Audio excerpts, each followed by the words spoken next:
एक घुड़सवार भरे दरबार में अपनी बात पर अड़ा हुआ था कि दुनिया का सर्वोत्तम घोड़ा मेरे पास है। जो इसे गलत साबित कर देगा, मैं भरे दरबार में अपना सर कलम करा लूंगा। और राजा का कहना था, राजकोष भले ही खाली हो जाए, पर यह घोड़ा मुझे ही अपने अस्तबल में चाहिए।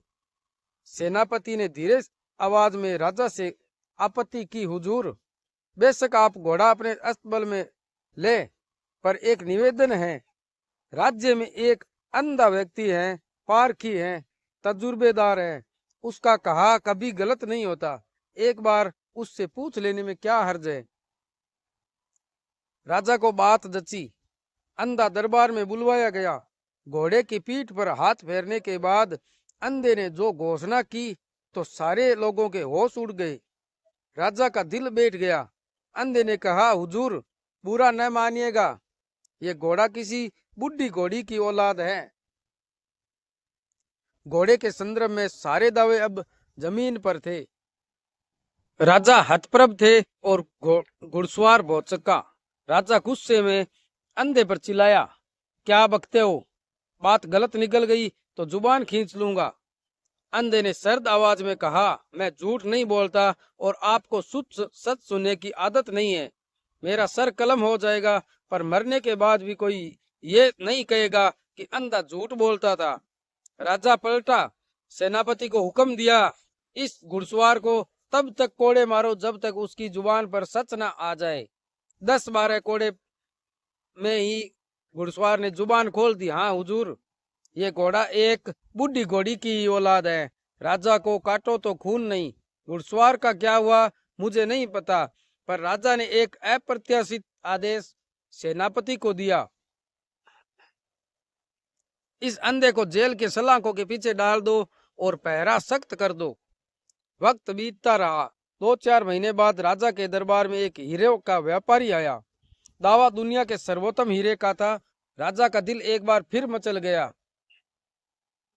सेनापति से बोला, राजकोष चाहे खाली हो जाए, पर यह हीरा मुझे चाहिए। सेनापति ने राजा के कान में कहा, हुजूर, यदि आप इजाजत दे तो मैं अंधे को दरबार में बुला लूं। राजा का दिल जोर से धड़कने लगा। शंकाग्रसित हरते से अंधे को बुलाने का आदेश दिया। अंधा दरबार में आया। उसे घटनाक्रम बताया। पूरा दरबार सन्नाटे में था। सबके कान अंधे की आवाज पर टिके थे। अंधा हाथों में हीरा लेकर उलट पलट रहा था। एकाएक वह रुक गया। हुजूर, आप मेरी आवाज सुन रहे हैं ना? ये हीरा अंदर से खोखला है, इसे लेना आपके लिए मुनासिब नहीं होगा। राजा तुरंत संतुलन खो बैठा। चिल्लाया, बकते हो? अंधे ने ठंडी आवाज में उत्तर दिया, हुजूर, आप सुन रहे हैं, अच्छा भले नहीं लगे, मगर यह सच है। राजा पलटा। सेनापति, इस व्यापारी का सर यहीं कलम करो। व्यापारी घुटनों के बल आ गया। राजा ने रोते हुए राजा जान की भीख मांगने लगा। बोला, हुजूर, हीरा अंदर से खोखला है, हीरा तोड़ा गया, बात सच निकली। व्यापारी का क्या हुआ ये मुझे नहीं पता, पर राजा ने सेनापति को हुक्म दिया, इस अंधे के पहरे को और सख्त कीजिए तथा इस पे निगरानी रखिए। कई पतझड़ आए और कई सावन गुजर गए। राजा एक दिन रनिवास को जा रहे थे। अंधा जहाँ कैद था वहीं रास्ता रनिवास को जाता था। अंधे ने राजा को आवाज दी, यदि मैं गलत नहीं हूं तो हुजूर आप जा रहे हैं क्या? राजा का दिल धड़का। अंधा अब क्या कहना चाहता है? राजा रुक गए।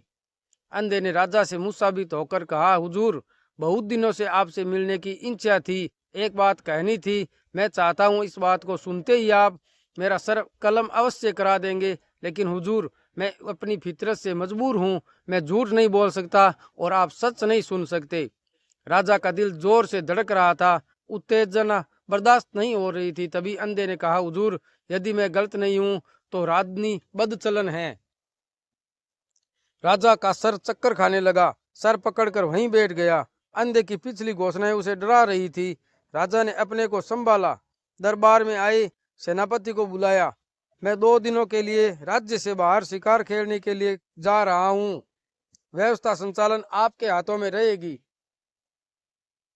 राजा को कहाँ चैन। वो उसी रात रनिवास में वापस लौट गया। सेनापति रानियों के साथ पकड़ा गया।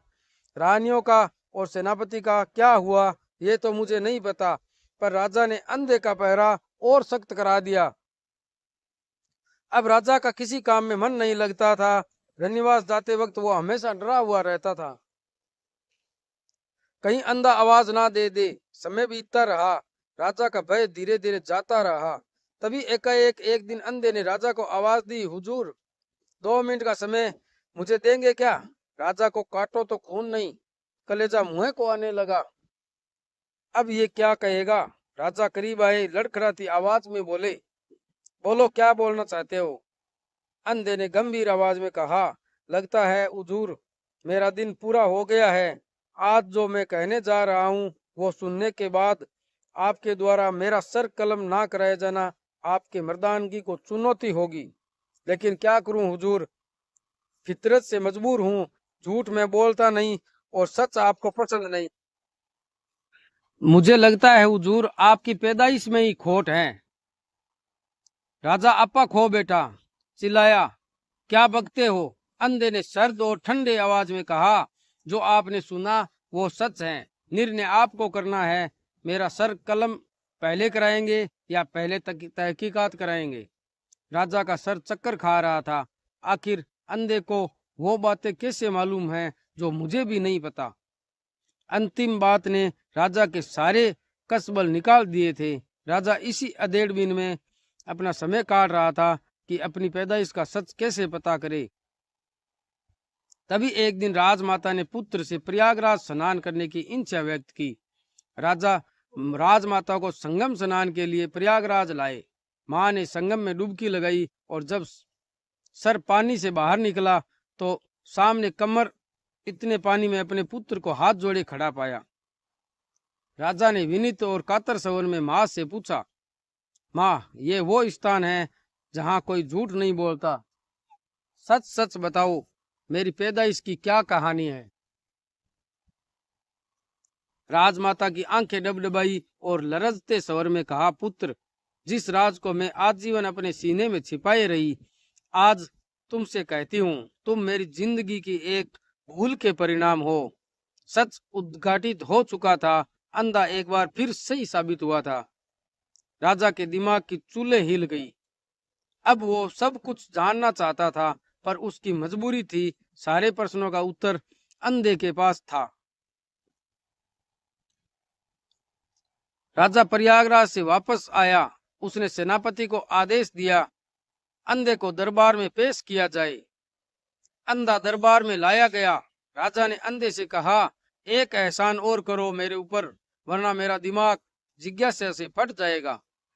अंधे ने गंभीर स्वर में पूछा, क्या जानना चाहते हैं और कहां से शुरू करूं? राजा ने अपने आप को काबू में रखते हुए पूछा, तुम्हें कैसे पता चला घोड़ा बुढ़ी घोड़ी की औलाद है?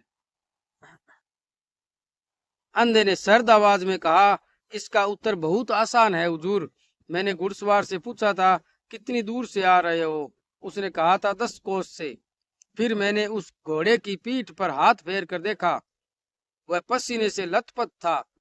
मैं तत्काल समझ गया किसी नौजवान घोड़ी की औलाद मात्र 10 कोस की दूरी तय करके पसीने से नहीं नहाएगी। ये अवश्य ही किसी बुढ़ी घोड़ी की औलाद है। राजा ने दबी जुबान में पूछा, और हीरा खोखला कैसे था? अंधे के चेहरे पर हल्की सी मुस्कुराहट आई। अंधे ने कहा, हुजूर इसका उत्तर पहले प्रश्न से भी आसान है। मैंने हीरे को हाथ में लेकर देखा था। उसकी लंबाई और चौड़ाई के अनुपात में मुझे उसका वजन नहीं लगा। मैं समझ गया हीरा अंदर से खोखला है। राजा की जिज्ञासा जहां धीरे धीरे शांत हो रही थी, वहीं अगला प्रश्न उसकी धड़कनों को बढ़ा रहा था। राजा ने दबी जबान में रानी के बदचलन होने की बात पूछी।